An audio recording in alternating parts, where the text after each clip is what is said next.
Hello, my name is Keshwani. That's Keshwani, Keshwani.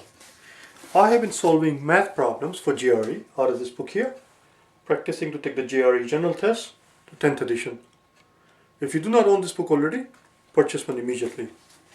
The problem that I'm about to solve is the one that you're going to find on page number 342, number 14. Number 14. This thing appears to be dead as a dodo.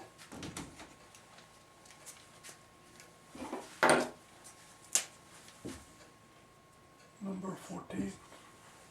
And for those of you who did not understand what I just said, look it up. Dodo is a bird that is extinct, and hence the expression dead as a dodo. The previous marker that should be retired. Let's look at number 14. Among the 900 spectators at the college football game, so we have total of 900 spectators.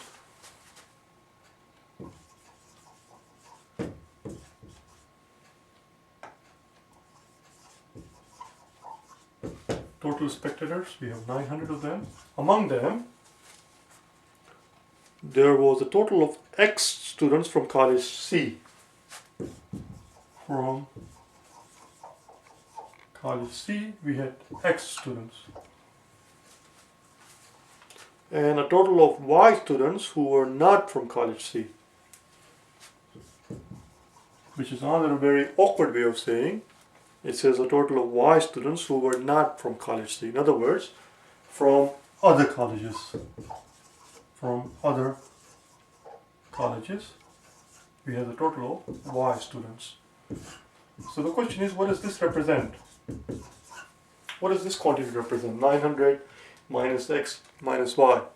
We have a total of 900, and if you take away all the students who belong to college C, and all the other students who belong to other colleges, if we take away the number of students who go to college C and the number of students who go to other colleges, what does this quantity represent? This quantity that we just figured out represents people who were present at the game but were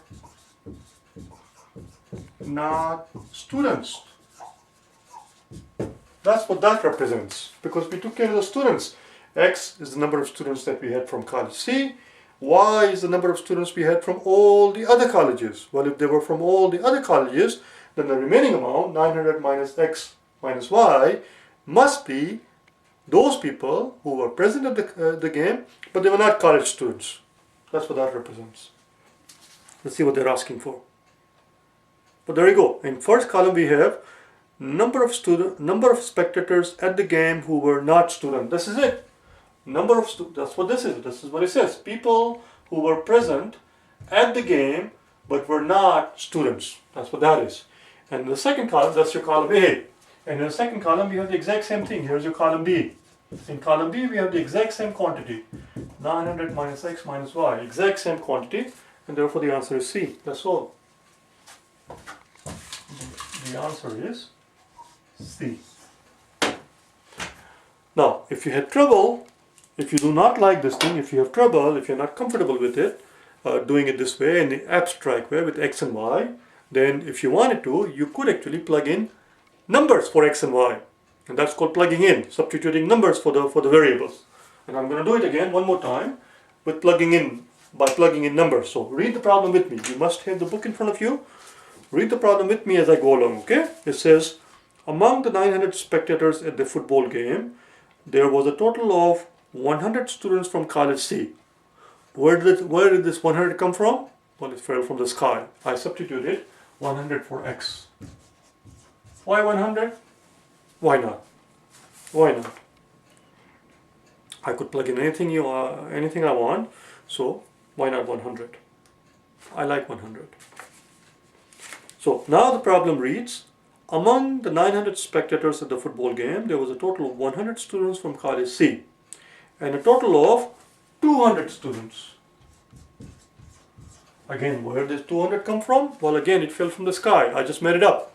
I like 200. So the question is, if there were 100 students from, if I substitute 100 for X and 200 for Y, then the question is, if there were 100 students from college C and 200 students from all the other colleges, then how many people out of 900 who were present at the game? 900 people were present at the game. How many of those were not students? Clearly, 900 minus 100 minus 200, 600. Which is exactly what we have here. So the green thing that you see there is based on plugging in numbers. That's all there is. And therefore the answer is C. The answer is C. About half the people who took the exam had no trouble with it. They got it right. 49% got it right. And 51% of the people who took this exam missed this question. I hope you found this helpful. I hope this was a helpful explanation to you as to how it is done. You can either do it algebraically with X and Y throughout the whole problem, or you can substitute numbers, whatever number that you plug in, anything that you like. I could have plugged in 35 here. I could have plugged in 35 for X, but it will serve no purpose. I like to plug in nice round numbers. So I plugged in 100. Why 100? As I said before, why 100? Why not? As the Frenchies would say, pourquoi pas? So the answer is C, because this works out with 600, which is exactly what we have in the other column.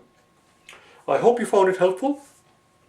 If you wish to get hold of me for personal private tutoring, I do obviously face-to-face tutoring. I also tutor over the internet via Skype, and I also do consulting over the telephone. I provide consulting services, help if you need help over the telephone.